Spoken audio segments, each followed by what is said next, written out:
السلام علیکم ورحمۃ اللہ تعالی وبرکاتہ۔ مرکز اہل سنت جامعہ رضویہ منظر اسلام کے یوٹیوب چینل ہم سبق درس نظامی میں آپ کا خیر مقدم ہے۔ پیارے بچوں، جنہوں نے اب تک ہمارے چینل کو سبسکرائب نہیں کیا ہے وہ ضرور سبسکرائب کر لیں اور بیل آئیکن بھی ٹچ کر دیں تاکہ کوئی بھی اپلوڈ آئے وہ اس کی نوٹیفیکیشن آپ تک فوراً پہنچ جائے، اور اپنے ساتھیوں سے بھی شیئر کریں، اور بات پسند آئے تو لائک بھی کریں۔ اب آپ کے سامنے شرح تہذیب کی تلخیص جو امداد اللبیب لفہم التہذیب کے نام سے ہے، اس کتاب کو پڑھائیں گے مفتی محمد قمر صاحب۔ آپ ان کو بغور سماعت فرمائیں۔ السلام علیکم ورحمۃ اللہ وبرکاتہ۔ بسم اللہ الرحمن الرحیم۔ فصل القیاس قول مؤلف من قضایا یلزم لذاته قول آخر۔ مصنف علیہ الرحمٰن جب تناقض اور عکس کی بحث سے فارغ ہو گئے تو اب مصنف علیہ الرحمٰن نے قیاس کی بحث کا آغاز فرمایا۔ تو سب سے پہلے مصنف علیہ الرحمٰن نے قیاس کی تعریف فرمائی، تو آپ بھی سب سے پہلے تعریف کو قیاس کی ملاحظہ کریں۔ قیاس کا لغوی معنی آتا ہے اندازہ کرنا، ایک شے کو دوسری شے کے مطابق کرنا، ایک شے کو دوسری شے کے مطابق کرنا، یعنی ایک شے کو دوسری شے کی مثال پر بنانا، ایک شے کو دوسری شے کی مثال پر یا دوسری شے کے نہج پر بنانا، نہج پر،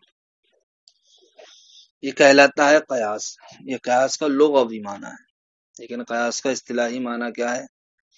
تو کہتے ہیں قیاس کا اصطلاحی معنی القیاس قول مؤلف من قضایا یلزم لذاته قول آخر۔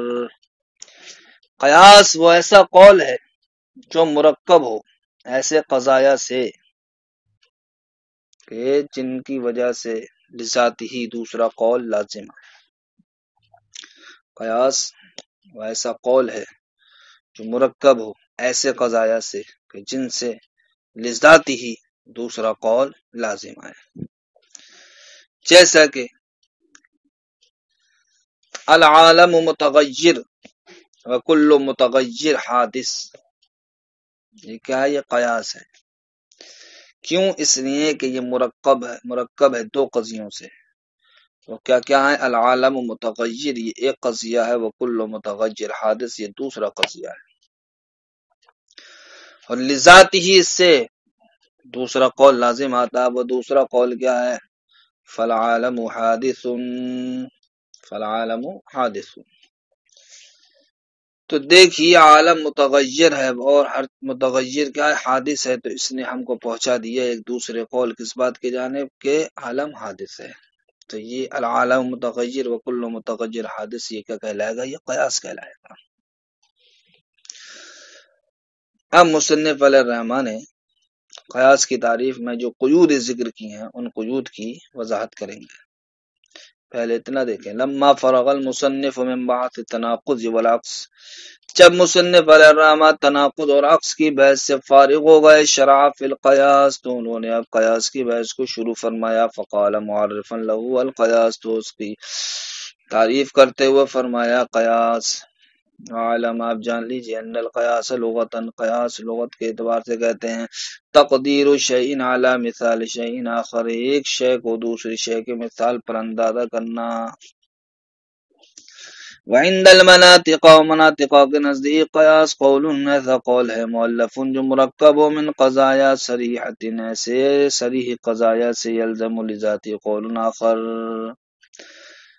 جن کی وجہ سے لذاتی ہی دوسرا قول لازم آئے، جیسے العالم متغیر وکل متغیر حادث، یہ دونوں کے دونوں کیا قضیے ہیں؟ العالم متغیر ایک قضیہ ہے، وکل متغیر حادث دوسرا قضیہ ہے، لہذا یہ کیا ہے؟ قیاس ہے جو دو قضیوں سے مرکب ہے۔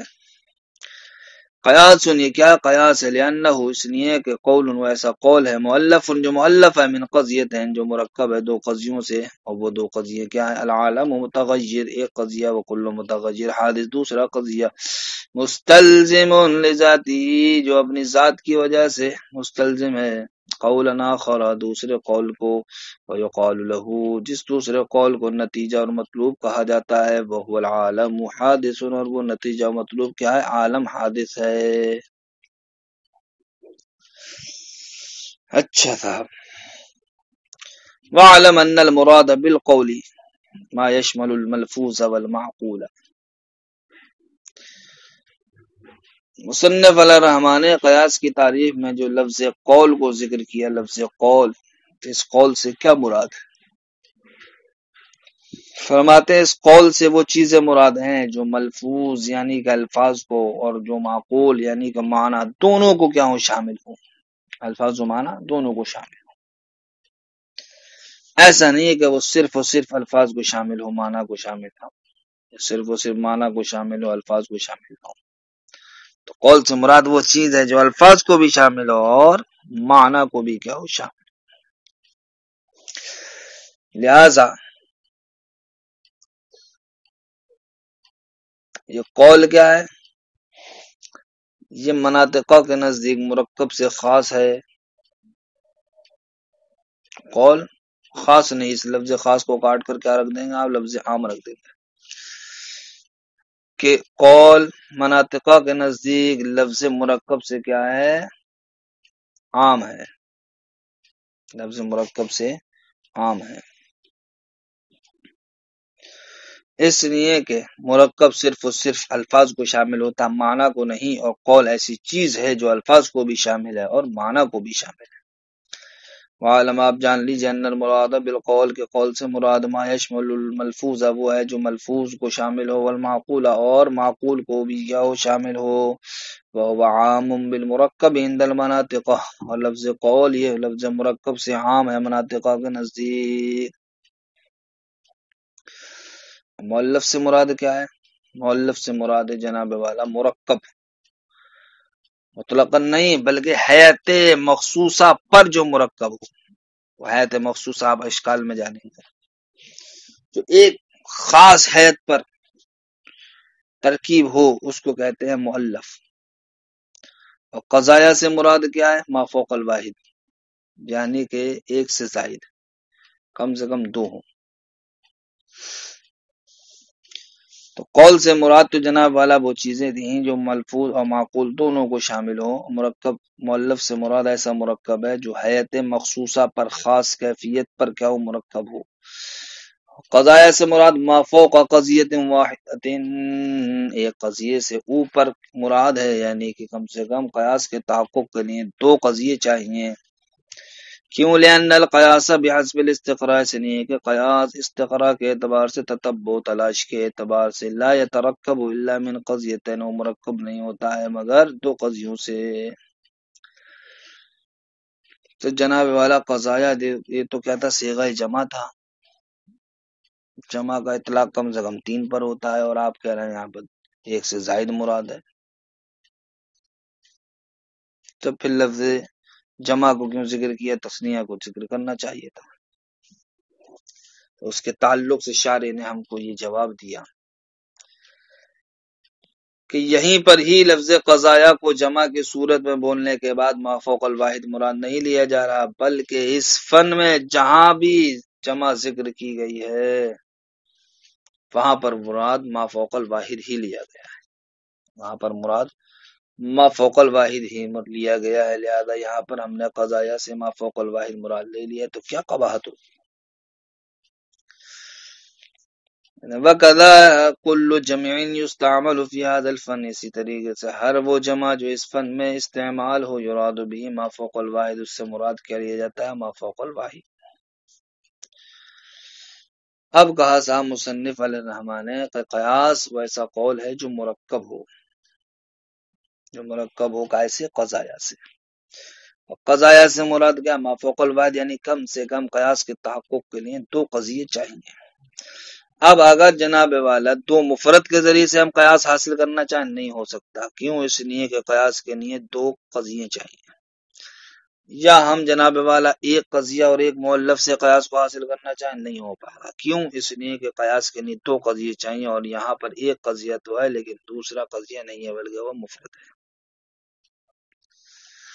فرماتے ہیں مؤلف من القضایا کی قید سے یخرج القضیۃ البسیطۃ المستلزمۃ لعکسها او عکس نقیضها، اس قید سے وہ قضیہ بسیطہ خارج ہو گیا جو مستلزم ہوتا ہے اپنے عکس کو یا اپنے عکس کی نقیض کو، یعنی کہ وہ قضیہ جو بسیطہ ہے، جو کیا ہے؟ بسیطہ ہے، اس قضیہ بسیطہ کے ذریعے سے ہم کو قیاس حاصل نہیں ہوگا۔ کیوں؟ اس لیے کہ قیاس کے تحقق کے لیے ترکیب ضروری ہے، اور جو شے بسیط ہوگی اس کے اندر ترکیب متحقق نہیں ہوگی۔ فَإِنَّهَا لَيْسَتْ مُؤَلَّفَةً مِنْ قَضِيَّتَيْنِ، اس لیے کہ قضیہ بسیطیہ جناب والا وہ مرکب نہیں ہوتا ہے دو قضیوں سے۔ وَيُخْرِجُ الْقَضِيَّةَ الْمُرَكَّبَةَ، اور مؤلف من القضایا کی قید سے مرکب بھی نکل گئے، وہ بھی نکل گئے جہاں پر قضیہ کیا ہو؟ مرکبہ ہو لیکن دو قضیے نہ ہو، بلکہ دو مفرد کے ذریعے سے مرکب حاصل ہوا ہو، دو مفرد کے ذریعے سے مرکب حاصل ہوا ہو تو وہ بھی جناب والا قیاس ہونے سے خارج ہوگا۔ اس لیے کہ دو مفرد کے ذریعے سے قیاس حاصل نہیں ہوتا بلکہ دو قضیوں کے ذریعے سے قیاس حاصل ہوتا ہے۔ وَيُخْرِجُ الْقَضِيَّةَ الْمُرَكَّبَةَ، جناب والا مؤلف من القضایا کی قید سے جہاں قضیہ بسیطہ خارج ہوا، اسی طریقے سے قضیہ مرکبہ بھی نکل جائے گا، جیسے زید قائم لا نائم، یہ قضیہ مرکبہ ہے جناب والا، لیکن یہ زید قائم یہ قضیہ ہے، لا نائم یہ صرف کیا؟ مفرد۔ تو یہ ترکیب ایک قضیہ اور ایک مفرد کے ضمن میں پائی جا رہی ہے، حالانکہ قیاس کے تحقق کے لیے دونوں جزوں کا کیا ہونا ضروری ہے؟ دونوں جزو قضیہ ہونا ضروری ہے۔ لأنه لا يطلق عليها انها قضیتان، تو زید قائم لا نائم یہ ایسی مثال ہے کہ اس پر نہیں بولا جاتا ہے کہ یہ کیا ہے؟ دو قضیے ہیں۔ دو قضیے تو اس وقت بولا جاتا ہے جبکہ یہ ہوتا ہے زید قائم عمر نائم، لیکن یہاں پر دوسرے والے کو جو آپ قضیہ سمجھ رہے ہیں، یہ قضیہ نہیں ہے بلکہ یہ تو مفرد ہے صرف۔ اب لذات ہی کی قید کی وضاحت کریں گے، انشاءاللہ کل ملاقات کریں گے۔ السلام علیکم۔